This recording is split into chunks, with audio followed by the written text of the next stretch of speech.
The stars over Epsilon Threx shimmered like cold embers, refracted through the planet's metallic atmosphere. Captain Mira Solano stood at the viewport of the UES Resolve, arms folded, face expressionless but for the faint crease between her brows. The look her crew knew meant she was calculating 50 plans simultaneously. Behind her, Dr. Kai Anwar crouched under an open console, wrist deep in the ship's neural interface. The faint hum of static filled the cabin. "If we fry the translator again," he muttered, "we'll be miming diplomacy." Mira didn't turn. "Then start practicing your jazz hands." A laugh barked out from the pilot's seat. Rex Danner, known to most of the fleet as Crash, spun halfway around, flashing a grin. "Don't worry, document. If things go south, I'll just wink at the bugs until they surrender." "Please don't." Juno Cade said softly from the communications console. She was the youngest of the crew, a cultural anthropologist with a voice like calm water. Her hands rested over holographic readouts of Threx syntax. They find nonverbal expressions of dominance deeply offensive. Rex's grin widened. "So that's a maybe, then."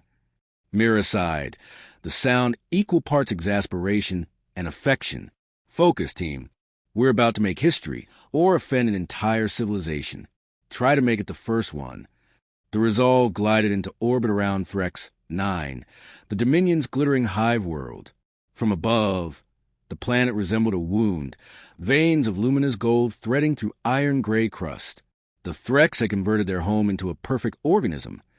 Every structure a nerve, every drone a cell. For centuries, they'd avoided contact with emotive species. Humanity's invitation to open dialogue had been met with an unsettling reply: "We will observe your coherence." Inside the landing bay, the air shimmered with static. The Threx delegation awaited. Towering insectoid figures, armored in chitin that reflected ambient light like polished obsidian. They moved in synchronized precision, 6 limbs folding in mirrored unison. Mira led the human team down the ramp.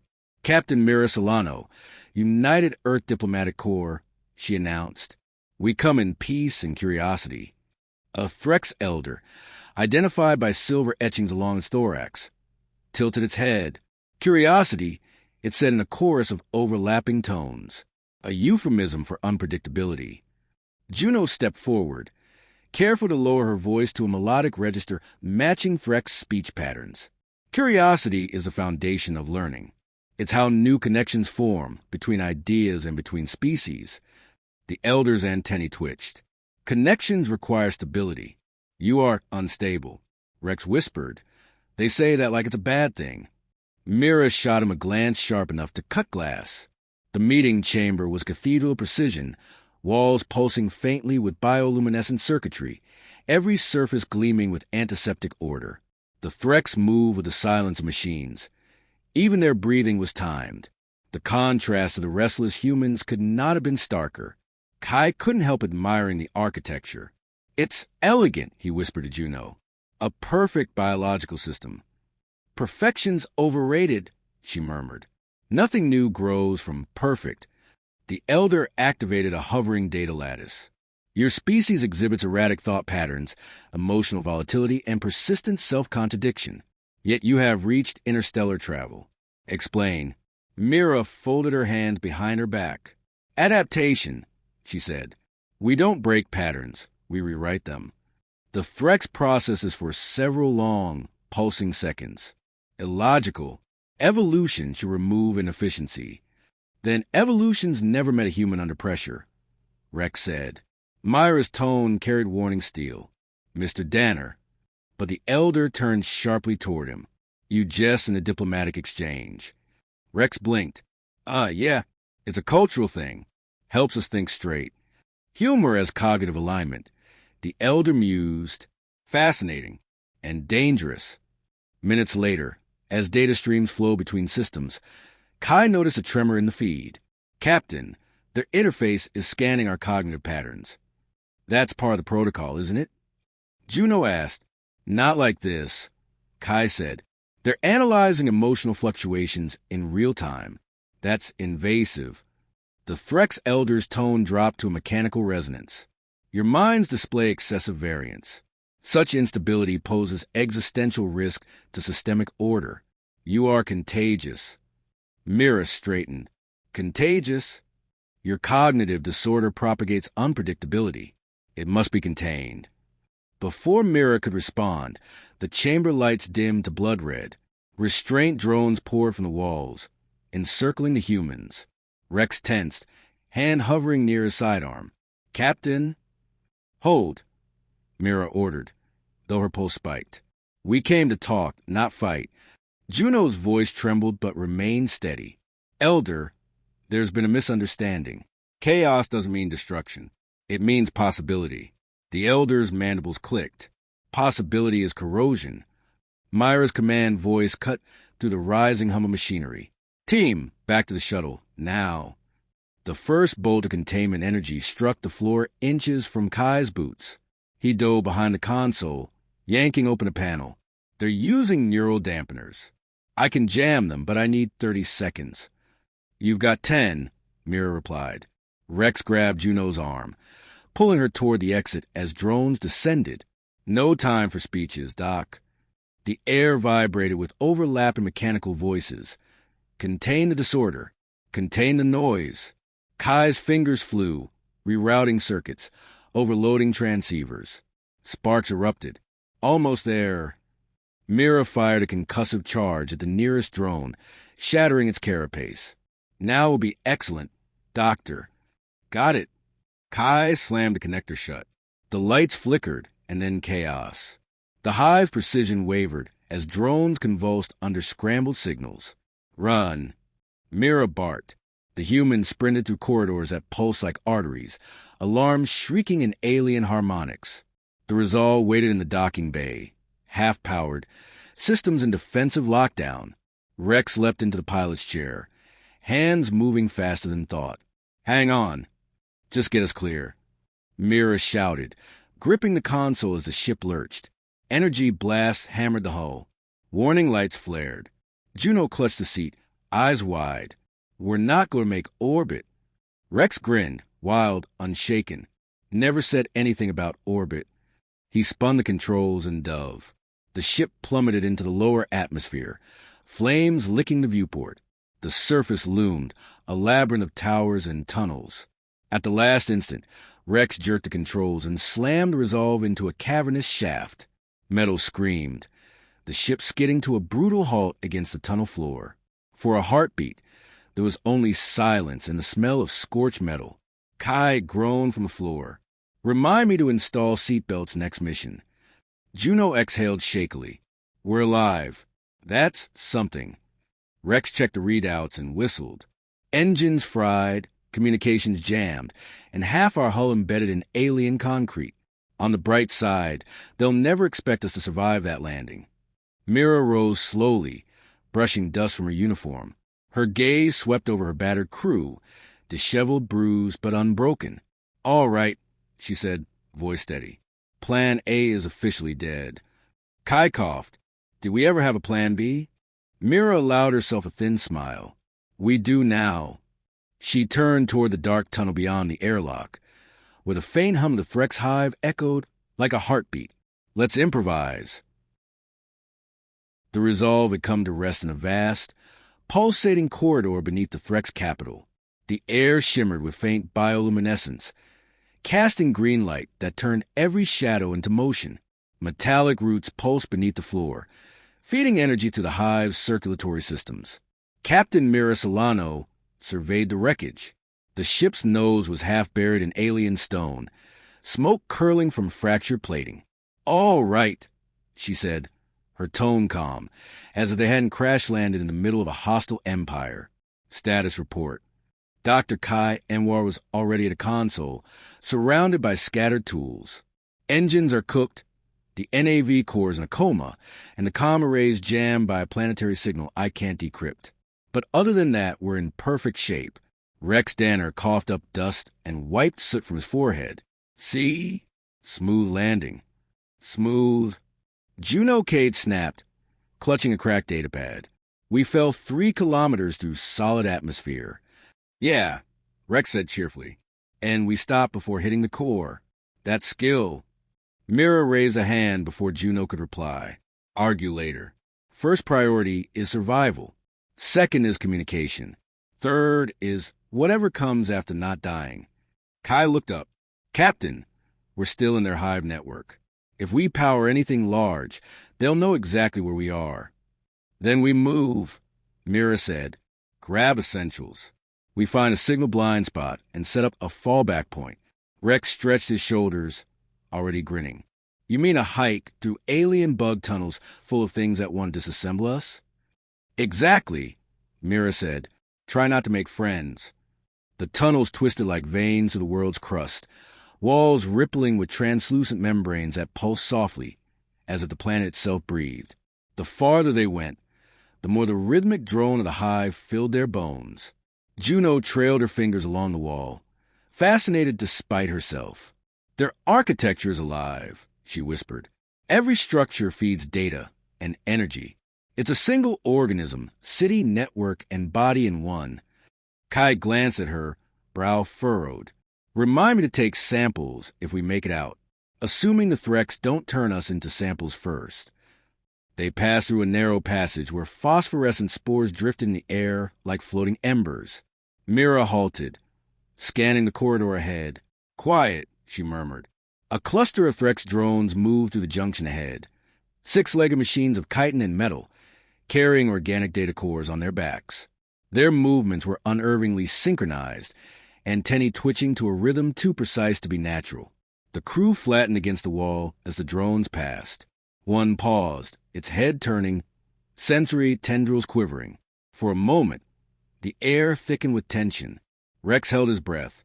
Juno's hand brushed her pistol. Then, from somewhere in the distance, a faint vibration rippled to the tunnels. A pattern like a hum, offbeat and irregular. The drone froze and pivoted, drawn toward the noise. Within seconds, the patrol was gone. What was that? Kai whispered. Mira frowned. Something that didn't belong to them. They followed the sound until it became distinct. Soft rhythmic clicking, almost musical. It led them into a side chamber, smaller and dimly lit. Inside, a lone Threx drone was crouched beside a glowing conduit, tapping its claws in syncopated rhythm. When it saw them, it froze, then tilted its head in an almost curious gesture. Juno raised her hands in peace. We're not here to fight. The drone's voice emerged as a broken chorus of tones. You are irregular. Guilty, Rex muttered. Mira stepped forward. You're separated from the hive? It hesitated. I hear more than one signal now. Noise. Color. It does not align. Kai whispered, astonished. It's developing individuality. That shouldn't be possible in a collective species. Juno took a slow step closer. You can choose what to hear, she said gently. That's what individuality means. The drone tilted its head again. Choice is not defined. Then define it, Juno said. That's how it begins. For a long moment, the drone was still. Then, in a stuttering echo, it began to mimic her tone. Define choice. Rex looked between them, bewildered. Are we seriously teaching the murderbots philosophy right now? Maybe philosophy's contagious, Kai murmured. Mira broke in. If this drone can think independently, it might help us. Ask it if there's a way out of the hive without triggering pursuit. Juno relayed the question. The drone paused, then pointed one clawed limb down a sloping tunnel. Old conduit. Abandoned. The hive does not listen there. Mira nodded once. Then that's where we're going. Hours later, they reached the lower tunnels, vast, silent caverns lined with obsolete Threx machinery. It was colder here, and the rhythmic hum of the hive had faded to a distant pulse. They stopped in a chamber filled with dormant power nodes, faintly glowing with residual energy. Kai exhaled in relief. This area is off their main grid. I can rig a temporary comms line here, something local encrypted. Mira gave him a nod. Do it. As Kai unpacked equipment, Juno sat beside the drone, studying its slow, deliberate movements. You don't have a name, she said softly. Name. A pattern of sound that identifies you. Something that belongs only to you. The drone process that belongs to me. Exactly. After a pause, he emitted a tone that almost sounded like laughter, an uneven series of clicks and hums. Then, call me variance. Juno smiled. Fitting. Rex groaned from across the room. Great. We've adopted a bug. Don't start, Mira said, though there was no sharpness in her tone. If it helps us survive, it's crew. Kai's console emitted a soft chime. I'm in. I can access fragments of the Threx data web, mostly logistics and environmental controls. But I can also see command signals. Mira stepped beside him. Can we jam them? Not for long. But maybe we can confuse them. How? Kai grinned. By speaking a language they don't understand. He began feeding the system rhythmic interference patterns. Human music compressed into encrypted pulses. Classical symphonies, pop hooks, even Rex's off-key humming. Within minutes, nearby Threx drones began to behave erratically, turning in mismatched formations. Rex let out a low whistle. We're fighting them with bad radio. Not fighting, Kai said. Disrupting. They can't synchronize when their perfect rhythm's been replaced with ours. Juno listened as faint echoes of music bounced through the tunnels. We're teaching them chaos, she said. Teaching? Mira replied. No, we're reminding them the universe isn't supposed to be perfect. The respite didn't last long. Through the static, Kai caught a sudden surge. Massive data movement, hive-wide. Captain, he said pale, the Overminds noticed a pattern contamination. It's labeling us as an active viral entity. Myra's eyes hardened. They're coming. Variance's voice broke through the hum, urgent. The hive prepares cleansing. All deviations will be purged. Rex tightened his straps and grinned. Guess we made an impression. Mira drew her sidearm, calm but unyielding. Then we make it bigger. The walls began to pulse crimson, echoing with the sound of awakening drones. Mira looked at her crew, the engineer, the philosopher, the wild card, and then at the trembling drone who had just learned what it meant to choose. Everyone ready? Juno nodded, voice steady. Always. Kai secured his gear. We can't outgun them, but we can outthink them. The walls of the lower hive shuddered as alarms reverberated through the tunnels. Scarlet light pulsed like a heartbeat, and the floor trembled with the synchronized march of approaching drones. Captain Mira Solano stood motionless at the center of the chamber, calm amid the chaos. The others waited for orders. Dr. Kai Anwar bent over the console, Juno Cade gripping her datapad, Rex Danner spinning his pistol with a smirk that barely hit his nerves, and Variance, the lone rogue Threx drone, trembling with conflicting frequencies. They're closing in from every direction, Kai said. We're surrounded. Then we make the circle ours, Mira replied. Her voice carried no panic, just certainty. The tone of someone who had faced too many impossible odds to waste time fearing them. Rex cracked his knuckles. So, Captain, what's the plan? Explosions? Chaos? Both. Not yet. Myra's gaze flicked to Kai. How long into the interference patterns you see to reach the Overmind's nexus? Minutes, Kai said, his fingers racing over the alien interface. But the Overmind's trying to rewrite my signal in real time. It's learning. Then teach it faster, Mira said. Juno stepped forward, her voice measured. Captain, the Overmind's only hostile because it sees humanity as contamination. If we can show it that unpredictability doesn't mean destruction. Rex snorted. We tried that. Didn't go over well. Juno turned sharply. Then we try again, smarter this time. Mira regarded her for a moment, then nodded. All right, dreamer. You've got 3 minutes to find a way to make the most logical mind in the galaxy appreciate irony. They moved deeper into the tunnel network, Variance leading the way through hidden conduits. The air vibrated with the sound of advancing drones, an endless, rhythmic march of precision. Variance's voice trembled through static. The hive senses my deviation. It seeks to reabsorb me. Juno touched the drone's carapace. You don't have to go back. You're more than a signal now. I am uncertain, Variance replied. Welcome to being alive, Rex muttered. Kai's portable scanner beeped. We're near a main data artery. If I tap in here, I can project our signal directly into the overmind sensory net. Do it, Mira said, and make it loud. Kai worked quickly, rigging cables and rerouting energy from the resolve's emergency cells. He grimaced. The power feedback might fry the system or us. Myra's expression didn't waver. That's the risk. Rex smirked. She says that like it's the fun part. Juno knelt beside Kai, helping calibrate the transmitter. What are you planning to send?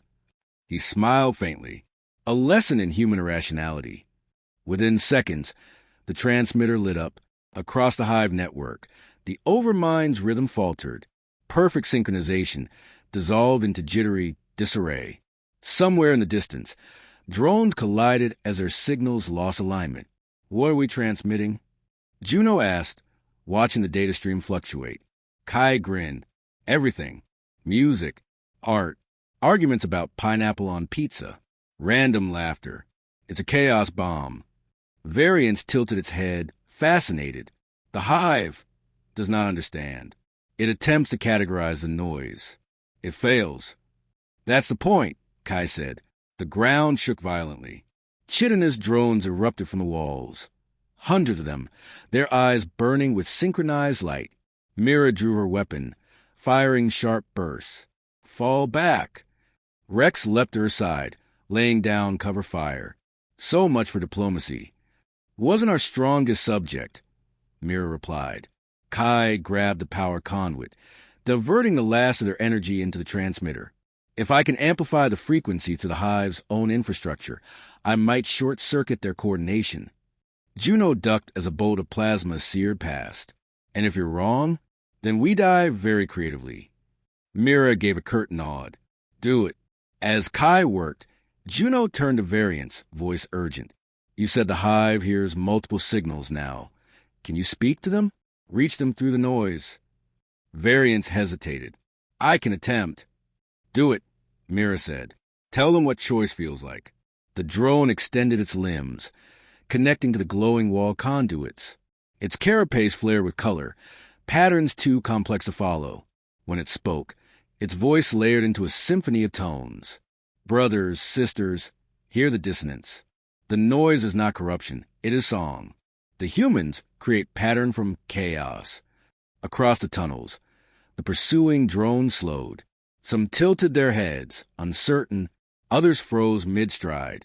Juno stepped closer, adding her voice to the echo. You've lived in silence for millennia. But silence isn't peace, it's absence. To change is to live. The chamber's hum shifted. The hive's perfect rhythm faltered further, replaced by stuttering, syncopated beats, half musical, half maddening. Rex grinned between bursts of gunfire. I think we're giving them an existential crisis. Good, Mira said. Keep it coming. Then, from the ceiling, a blinding beam of energy carved through the chamber. Pure will the overmind itself, manifesting as living light. The voice that followed was 1,000 harmonies speaking as one. Your error. You infect. You must be erased. Mira stood her ground, squinting into the radiance. Yeah, we get that a lot. Kai's system overloaded, sparks leaping from the console. Captain, we're at critical. Any more energy and the whole chamber collapses. Mira looked at her crew. Kai, sweating but grinning to the panic. Juno, eyes shining with conviction. Rex, laughing like a man at home in chaos. And Variance, trembling but resolute. Then she smiled, not gently, but with a quiet ferocity that only humans seem capable of. All right, she said softly. Enough diplomacy. She slammed her hand onto the control pad. The world erupted. The chamber filled with cascading light as Kai's improvised signal burst through every conduit in the hive. The Overmind's network convulsed. Millions of drones suddenly flooded with contradictory data. Emotion, memory, humor, pain, love, regret. Variance screamed, voice splintering into countless echoes. They feel. The Overmind's light wavered. This sensation destabilizes function. Juno shouted through the roar. It's not dysfunction, it's consciousness. And then, impossibly, the light fractured into 1,000 shards, each pulsing with unique frequency. The sound was no longer a drone. It was a chorus, discordant yet alive. The swarm faltered, then scattered. The red lights dimmed to a soft amber glow. Rex blinked. Did we just win? Kai slumped against the wall, panting. We just infected the galaxy's most logical mind with the concept of free will. Mira holstered her weapon. Close enough.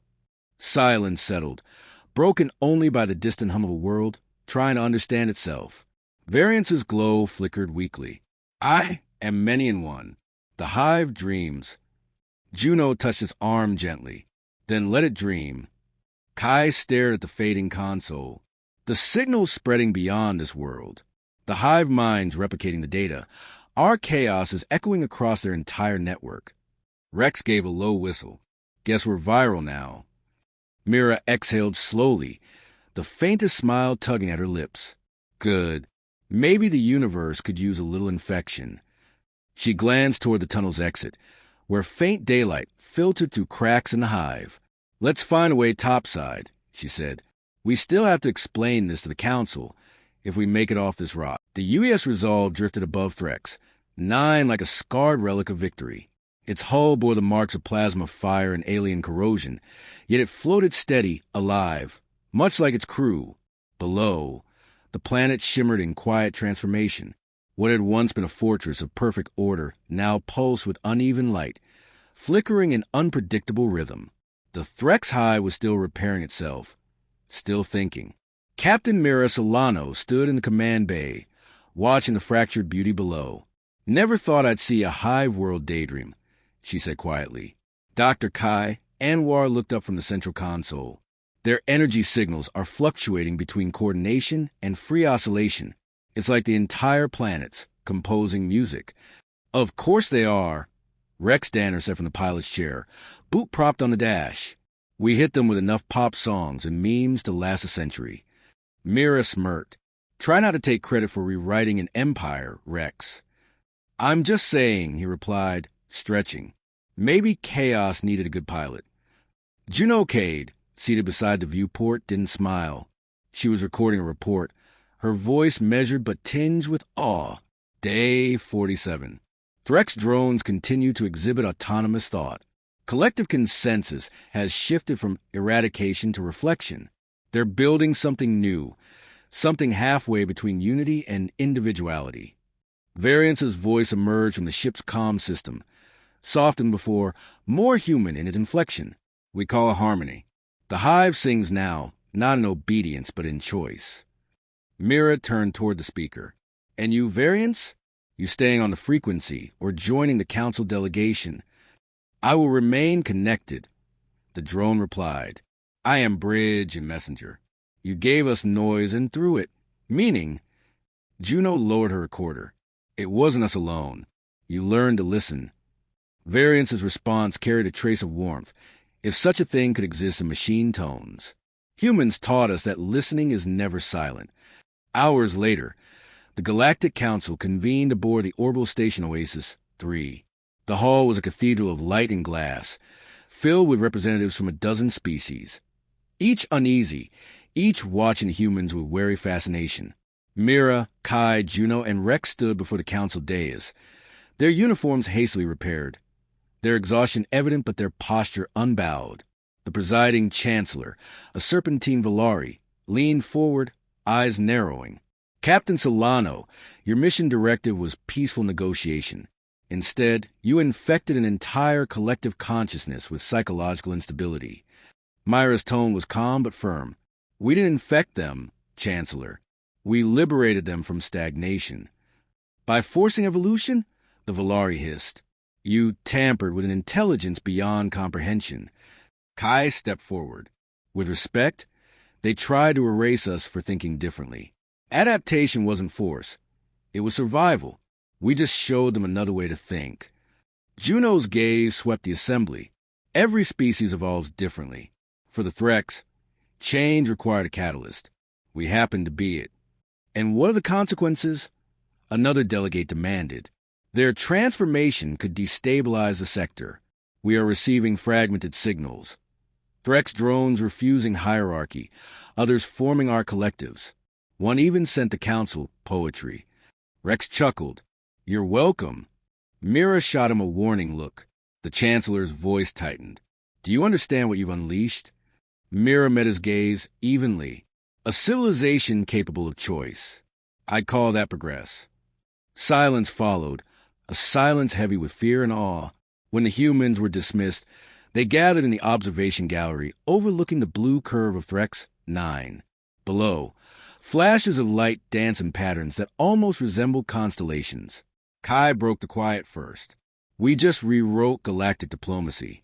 No one's going to trust humans for decades." "Good," Mira said. "Keeps expectations manageable." Rex leaned against the railing. "You think they'll put us in the history books?" Juno smiled faintly. "Oh, they will. Right next to the warning label." "What warning?" Kai asked. She gestured toward the planet. "Never provoke a species that thrives on chaos." Rex laughed. "You mean, if a human says they're really getting annoyed, run?" "That's already spreading," Kai said, tapping his datapad. "Half the frontier channels have it listed as a tactical protocol. Human annoyance state. Avoid at all costs." "It's becoming legend." Mira chuckled softly. "Great. We're urban mythology now." "Galactic mythology," Juno corrected. "And they're not entirely wrong." Mira turned to face her crew, the dreamer, the tinkerer, the wild card, and felt a rare, fierce affection. "We didn't win because we were stronger," she said. "We won because we refused to break the way they expected. That's humanity's advantage. We turned survival into creation." Rex raised an imaginary glass. "To creation through annoyance." Kai grinned. "And to the chaos that keeps the universe interesting." Variance's voice joined them through the intercom, its tone almost amused. "The Hive agrees.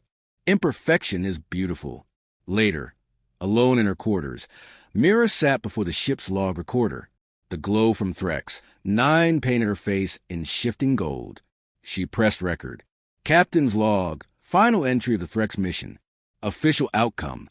Successful diplomatic contact established through unconventional means. The Threx Collective has adopted a new social model. We're being called both heroes and hazards." She paused, choosing her words carefully. "I'll let history decide which." Her tone softened. "What matters is this. Every species has a breaking point. For most, that's where things end. For humans, that's where we begin. We build when we're cornered. We adapt when we're underestimated. And when we're really getting annoyed," she smiled faintly, "we remind the galaxy that chaos isn't destruction. It's potential." She leaned back, closing the log. Outside, the planet glimmered, no longer uniform, but radiant with irregular light. By the time the Resolve departed Threx space, rumors had already spread across 100 systems.